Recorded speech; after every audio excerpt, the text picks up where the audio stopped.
Welcome to The Explainer.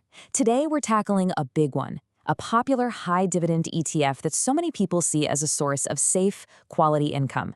But what if it's hiding a huge risk, right out in plain sight?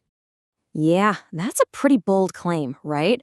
One of the most misunderstood dividend strategies. So let's get right into it. We're going to unpack the iShares Core High Dividend ETF, ticker HDV, and find out if it's genuinely a fortress of safe income or if there's something else going on under the hood. All right, to really get a grip on what HDV is, we have to start with its official story, what it claims to be. And I gotta say, on paper, its strategy looks absolutely rock solid.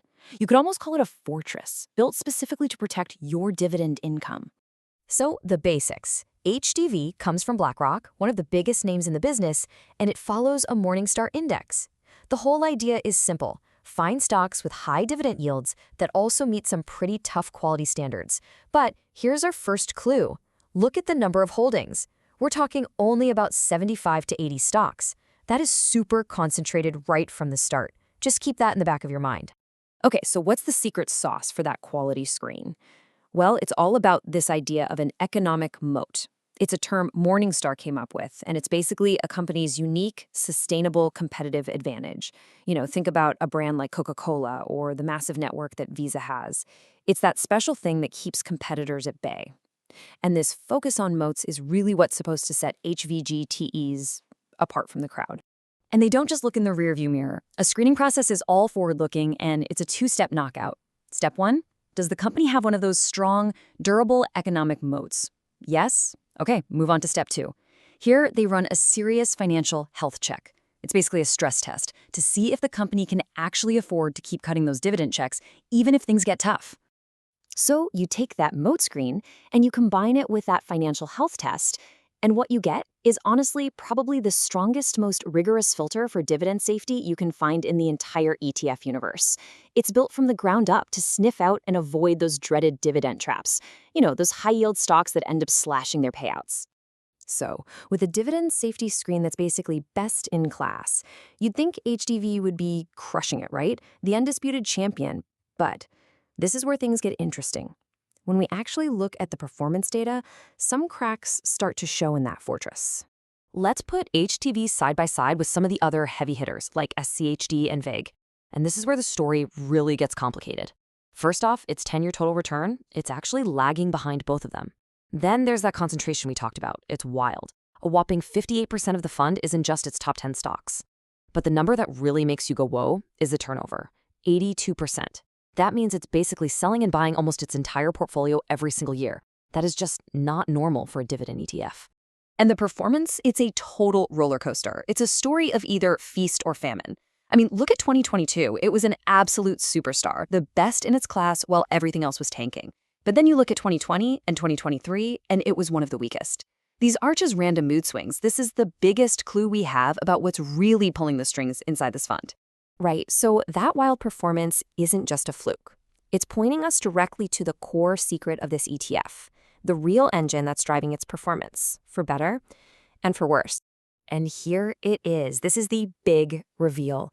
HDV has a massive, and I mean massive, 25 to 30% of its entire portfolio in the energy sector.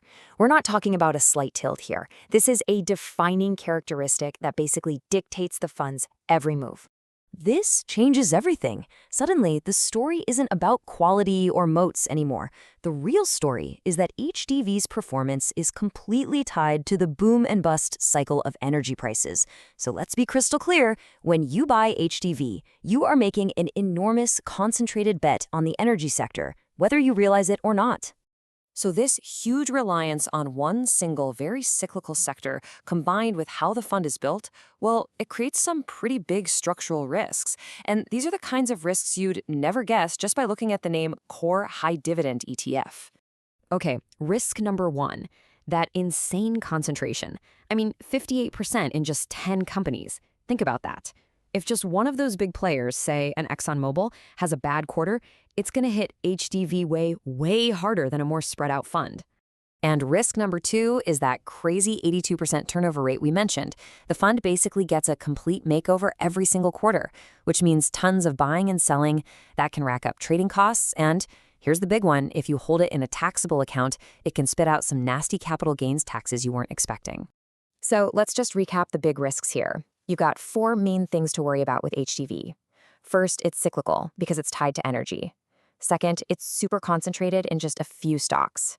Third, its dividend growth is actually kind of sluggish compared to its peers. And fourth, it can be pretty tax inefficient thanks to all that buying and selling. All right, so with all these risks on the table, who on earth is this ETF actually for? Is it just a flawed fund, or is it more like a specialized tool for a very specific job? Well, here's the breakdown. HDV could actually be a great fit for someone with a very clear, tactical view. Let's say you're super bullish on energy prices, or maybe you want something that has historically done well when interest rates are going up, like it did back in 2022. For that, it could be perfect.